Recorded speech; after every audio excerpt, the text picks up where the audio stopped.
Hey everyone, welcome back. And today I'm gonna be doing what if Canada forms an empire. So for Canada, it'll be a little bit more difficult since there's the states to the south, and I mean you they could go after Greenland, but eventually they do have to go south or west. So let's see how this goes. But officially, Canada decides to go imperial. So the first thing that they would want to do is ask Greenland. Is to ask Denmark for Greenland. So Denmark refuses. So they decide to declare war on Denmark.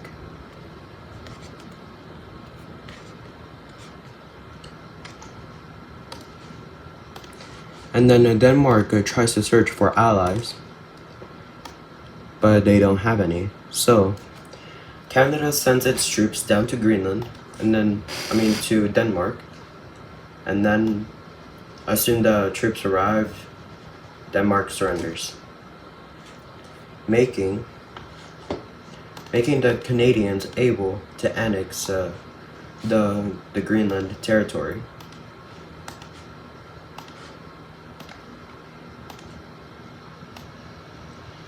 So with this, Canada could go into Europe, but also they could face the UK, France, Spain, Germany, and Italy.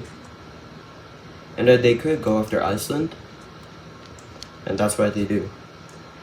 They just go over to the island and they quickly claim it as theirs.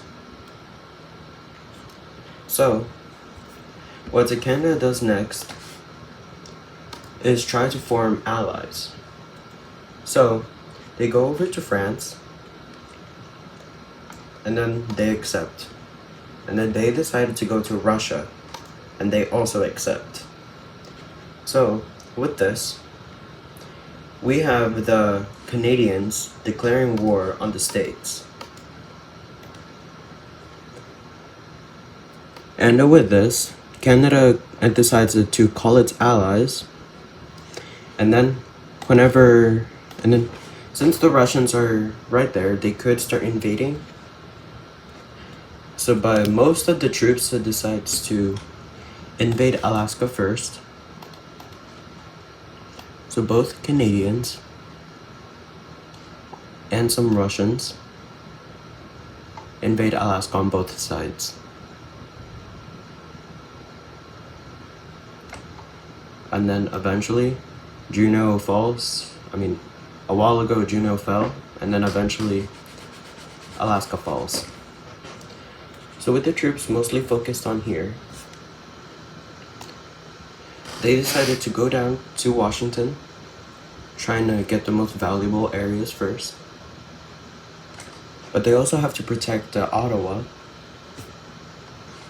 But eventually, the states already invaded Ottawa and then Newfoundland,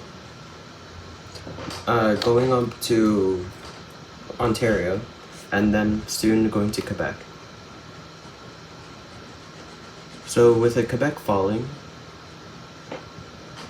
they started climbing over to Manitoba, but the Canadians don't surrender just yet. With the French arriving in Quebec, they start liberating it. Pretty much all of it. And then they start, and then they're into a stalemate. But over here, they managed to capture California, and then start heading towards east. And then an invasion goes on in Michigan, and then starts to go over to Wisconsin and in Minnesota. And then eventually, the whole entire states of the north start to fall. And with California already captured, they lose a lot of economic. And then eventually they invade New York. and then eventually Washington, D.C. is captured, and then the states surrender. So let's look at the peace treaty. Okay, so here's the peace treaty. Here we see Alaska being fully annexed by Canada, and while the northernmost states get annexed by Canada, while the rest gets annexed by Mexico. So Canada didn't like that Mexico has annexed the other states. So they decided to declare war on Mexico. So with this, troops automatically advance into new Mexico territory, and then start heading into Missouri, South Carolina, and then start heading down to Florida. With the Canadians securing Florida, they start moving westwards. So with this, we have new fronts opening in Canada and Nevada. So they managed to capture Los Angeles, and then they managed to capture Baja California and the rest. And then soon they start in a big encirclement from the Mexican border with the new states. So with this, a big encirclement happened, and then they were wiped out, making the Mexicans very weak. So with this, they decided to open another front in the southern part of Mexico, and then they started going upwards. But then eventually, Mexico surrenders. So let's look at the peace treaty. So here's the peace treaty with Mexico. We have the northern part of Mexico being annexed by Canada, making the 49 states being annexed by Canada plus Mexico. And then over here in Hawaii, we see the water taking them.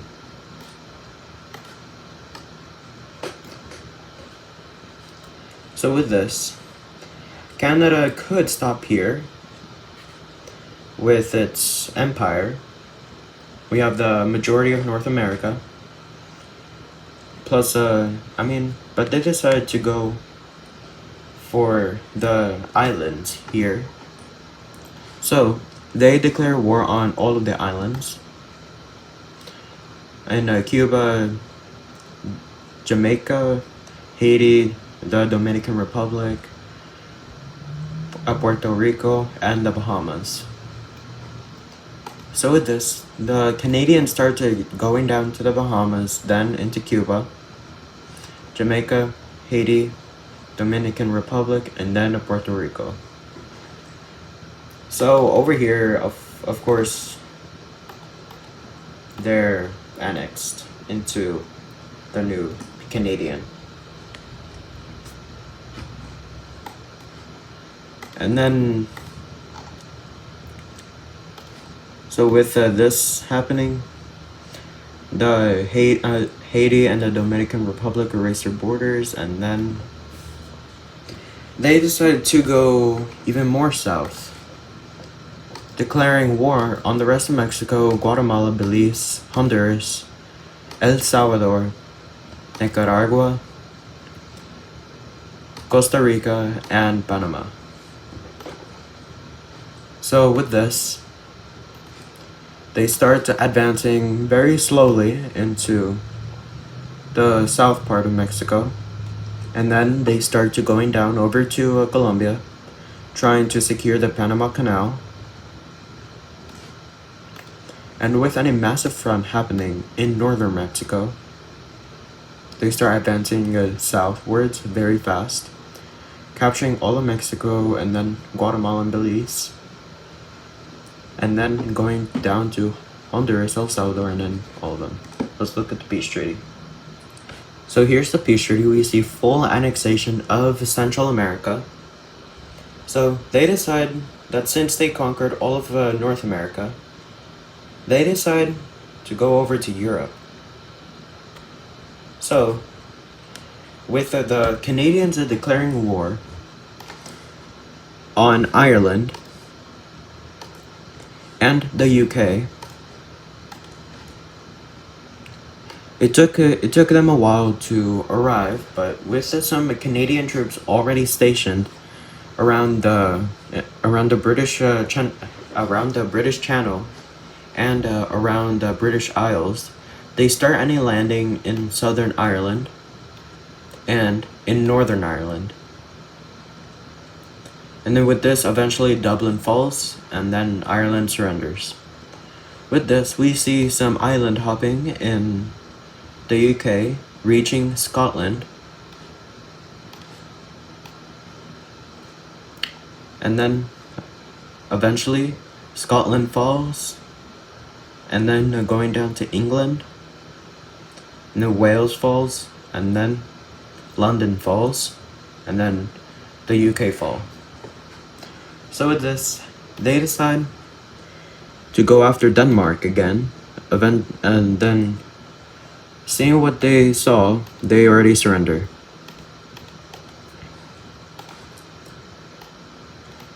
So let's look at the peace treaty. So here we see the UK and Ireland becoming a Canadian colony, while Denmark being turned into a puppet state. So with this, the Canadians decided to go for more countries. They declare war on Norway, Sweden, Germany, the Netherlands, Belgium, and France. So with these countries, it'll be extremely hard to defeat, especially with France and Germany. But they decided to go for it anyways. So advancing from Denmark, they go over to Germany pretty fast, capturing Berlin, and then Amsterdam falls, and then Brussels fall, and then eventually they surrender.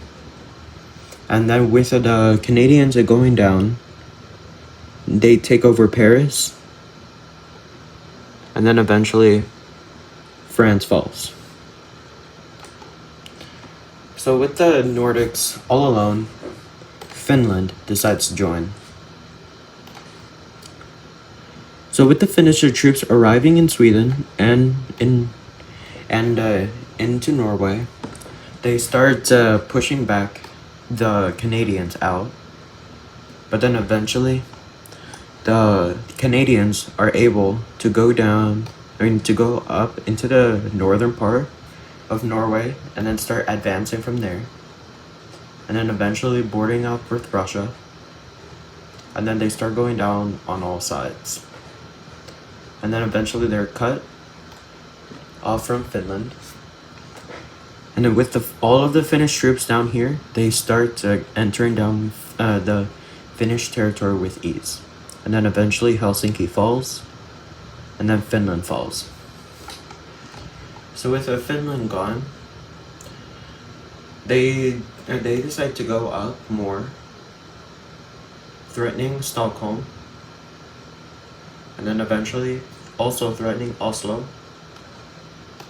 And with a new front happening in Norway, a spearhead goes down to Oslo, and then another one, a bigger one, starts to form down.